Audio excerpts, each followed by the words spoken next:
जय श्री महाकाल। आप सभी का स्वागत है हमारे YouTube channel Merciful Blessings of Devi में।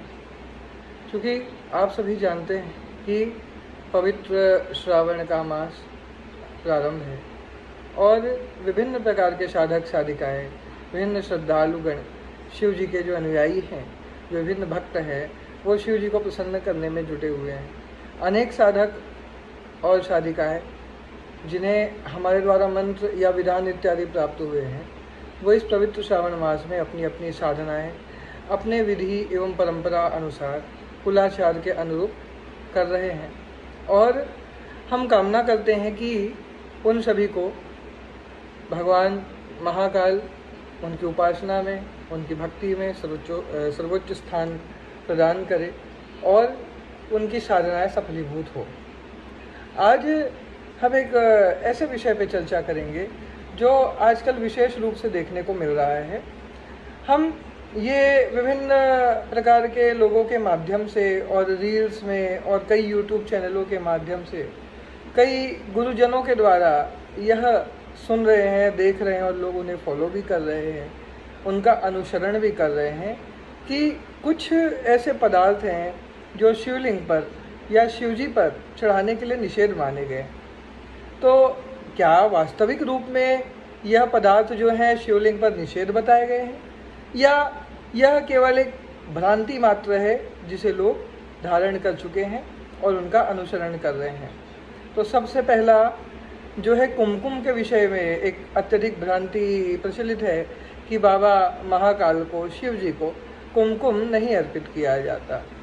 मगर आप देखेंगे कि जब विशेष क्रियाएं प्रक्रियाएं होती है, विशेष अनुष्ठान इत्यादि होते हैं, तो जब कुछ विशेष ग्रहों की शांति की प्रक्रिया होती है तो शिव जी का जो है लाल चंदन और कुमकुम से अभिषेक किया जाता है।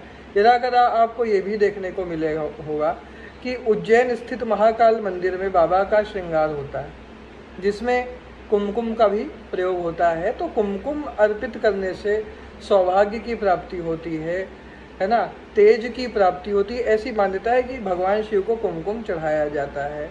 और इसका हम प्रमाण भी आपको बताएंगे।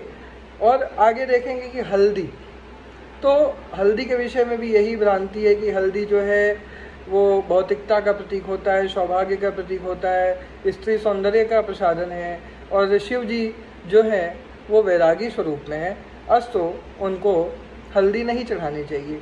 मगर ये बात कहाँ तक सत्य है?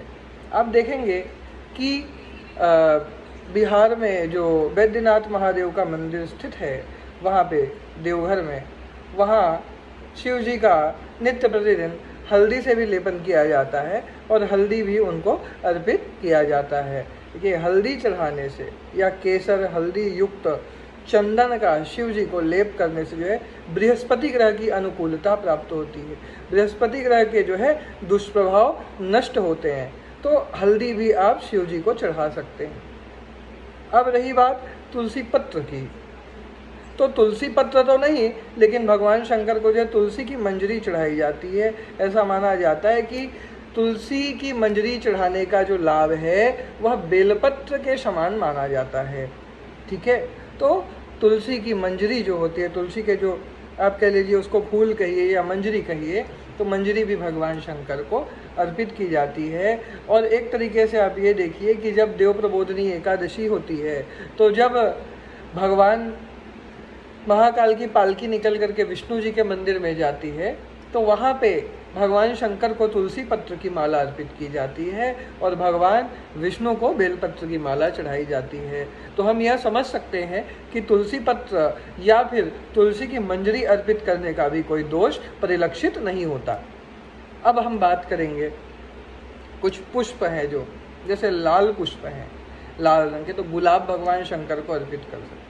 भगवान को सुगंध बहुत प्रिय है, भगवान को इत्र आप अर्पित कर सकते हैं। इत्र अर्पित करने से समृद्धि आती है, इत्र अर्पित करने से शुक्र ग्रह की अनुकूलता प्राप्त होती है। यदि आप देखेंगे कि पति पत्नी में यदि मतभेद चल रहा हो, किसी कारण से उनके बीच में यदि तनाव स्थिर है, और यदि भगवान शंकर का इत्र से या सुगंध से अभिषेक कर दिया जाता है, तो पति पत्नी के संबंधों में मधुरता आ जाती है। ठीक है, अब देखिए, एक स्रोत है जिसका पाठ काफ़ी समय से लोग करते आ रहे हैं, जिसे हम लिंगाष्टक कहते हैं।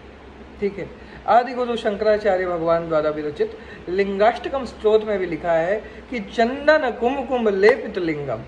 ठीक है, तो वहाँ पे भी यह कहा गया है कि शिव जी को जो है चंदन, कुमकुम, है ना, और विभिन्न प्रकार के गंध इत्यादि अर्पित करने का प्रमाण हमें शास्त्रों में मिलता है। यदि हम शिव जी के षोडशोपचार पूजन पद्धति को भी देखेंगे और विस्तृत पूजन पद्धति में जब हम राजोपचार से देखेंगे और भैरवाचार के अंतर्गत भी शिव जी को विभिन्न प्रकार के द्रवों के द्वारा अभिषेक और पूजन का जो है वर्णन देखने को मिलता है।